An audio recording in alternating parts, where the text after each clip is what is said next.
ખ્યાતિકાંડ મામલે ક્રાઇમ બ્રાન્ચના પીઆઈની પત્રકાર પરિષદ સામે આવી રહી છે। ખ્યાતિકાંડ 8 સભ્યો હતા, તેમાંથી કુલ 9 સભ્યો હતા। એ પૈકીના 8 સભ્યોને પકડી લેવામાં આવેલા છે। એમાંના એક ડાયરેક્ટર એવા રાજેશ્રીબેન કોઠારી તારીખ 13/11/2024ના રોજ તેઓના ઉપર ચિરાગ રાજપૂત અને રાહુલ જૈન દ્વારા એમને ફોન કરવામાં આવેલો કે વસ્ત્રાપુર પોલીસ સ્ટેશનમાં ગુનો દાખલ કરવામાં આવેલ છે અને પોલીસ આપણી ધરપકડ કરશે એટલે આપણે ભાગી જવું પડે। તો એ લોકો રાજસ્થાન તરફ જવાનું નક્કી કરેલું અને રાહુલ જૈન અને ચિરાગ રાજપૂત પોતાની અલગ અલગ ટીમો બનાવીને ભાગી ગયેલ। રાજેશ્રીબેન કોઠારી પણ રાજસ્થાન તરફ ગયેલા। તેમનું મૂળ વતન છે સિમલવાડા અને સિમલવાડા ખાતે થોડા દિવસ રોકાણા, ત્યારબાદ ભીલવાડા ખાતે થોડા દિવસ રોકાણા અને ત્યારબાદ ભીલવાડા આજુબાજુ અને કોટા વિસ્તાર રોકાણા હતા। અમારી ક્રાઇમ બ્રાન્ચની અલગ અલગ ટીમો કાર્યરત હતી। એ પૈકીની અમારી 2 ટીમો રાજસ્થાન ખાતે હોલ્ટ હતી અને ટેકનિકલ સોર્સ અને સાયબર ટેકનિકલ દ્વારા અમને અમુક નંબરો મળેલ હતા। આ નંબરો અને અમારી ત્યાંની ટીમ દ્વારા હ્યુમન સોર્સ દ્વારા ખરાઈ કરતા ગઈકાલ રાત્રે રાજેશ્રીબેન અને એમના પતિ કોટાથી ભીલવાડા તરફ જનાર છે।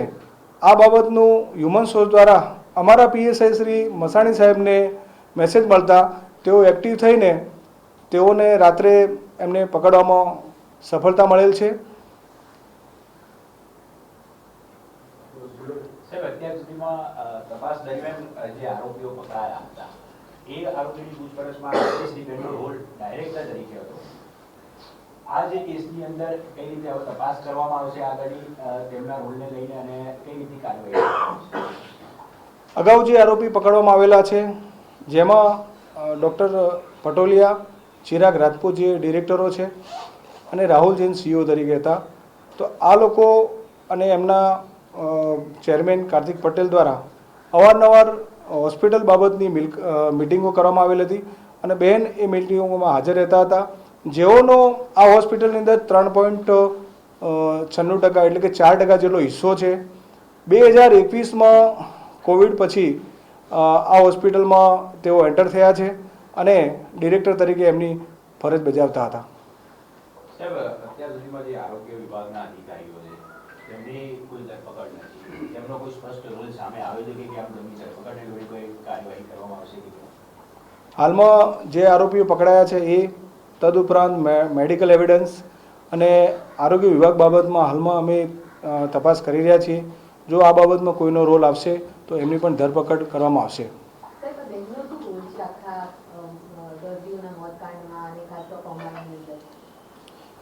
રાહુલ જૈન દ્વારા હોસ્પિટલ ખોટ કરી રહી છે અને વધુને વધુ સરકારી નાણાં મળે, વધુને વધુ પેમેન્ટ મળે તો આ બાબતે ડિરેક્ટરોની મિટિંગો કરવામાં આવતી હતી અને આ બેનશ્રીનો જે 4% હિસ્સો છે તો તે અવારનવાર આ મેડિકલ ટીમ સાથે અને ચેરમેન સાથે અને એમના ડિરેક્ટરો સાથે રહીને મિટિંગો કરતા હતા।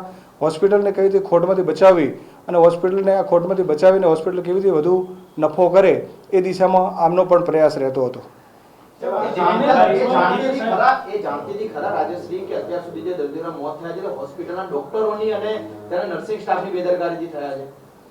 એવું ચોક્કસ અત્યારે ન કહી શકાય કારણ કે એ ડિરેક્ટર હતા અને એમને કોઈ સાયન્સ એવું મેડિકલ બાબતમાં એમનો કોઈ નોલેજ ન હોઈ શકે, પરંતુ હોસ્પિટલની અંદર પીએમજેવાય યોજના અંતર્ગત દર્દીઓ લાવવામાં આવતા હતા, કેમ્પો યોજવામાં આવતા હતા, એ બાબતનું એમને તમામ પ્રકારનું નોલેજ હતું।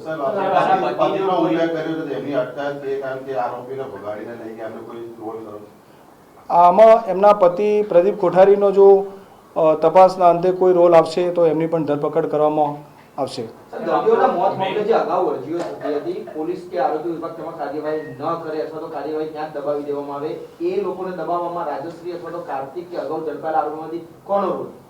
સૌથી મુખ્ય રોલ જે મેનેજિંગ ડાયરેક્ટર એટલે જે મેનેજમેન્ટ હોસ્પિટલનું જે સંભાળતા હતા, જે ચિરાગ રાજપૂત સંભાળતા હતા અને એનો જે સીઈઓનું કામગીરી કરતા હતા રાહુલ જૈન, આ લોકો આ બાબતનું ધ્યાન રાખતા હતા અને એમના ચેરમેન તરફથી પણ એમને સૂચનાઓ મળતી હતી અને એમની જે medical team plus marketing team અને ડિરેક્ટરની ટીમે સાથે રાખીને સંકલન રહીને આ બાબતમાં કામગીરી કરતા હતા. એ લોકો પ્રેશર કરતા હતા અલગ-અલગ ડિપાર્ટમેન્ટ ઉપર, અલગ-અલગ વિભાગ ઉપર પ્રેશર આ ત્રણ લોકો જ કરતા હતા. હા, એ ઉપર એમને વધુ ધંધો લાવવા માટે, વધુ નફો મેળવવા માટે અને સરકારી યોજનાઓનો વધુને વધુ ફાયદો મેળવવા માટે, નાણાં મેળવવા માટે એ લોકોના ઉપર પ્રેશર કરવામાં આવતું હતું. રાજશ્રીબેન ભાગતા કઈ રીતે રહ્યા, કઈ રીતે પોલીસથી બચવા માટે શું કરતા હતા, આટલા દિવસ કઈ રીતે પોલીસથી બચતા રહ્યા?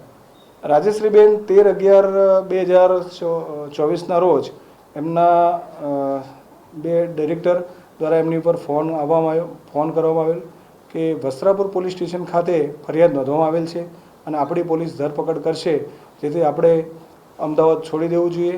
તો આ લોકો અલગ અલગ ટીમો બનાવી અને ભાગે ગયા હતા. સર, ગુનો દાખલ થયો તે પહેલા જ આ જાણ કરી દીધી હતી. ગુનો સાંજે દાખલ થયો, આ લોકોને સવારથી ખબર પડી કે તો બપોરે આ લોકો ભાગી ગયા હતા. તો એ સમયગાળા દરમિયાન લોકો જાણ એડવાન્સમાં કેવી રીતે થઈ?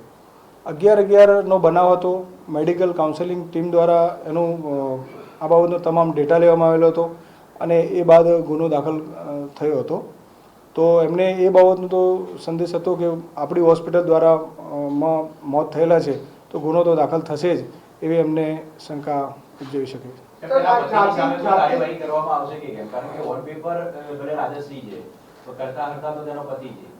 હા, ચોક્કસ એમના વિરુદ્ધમાં અને એ બાબતમાં પણ તપાસ ચાલુ જ છે.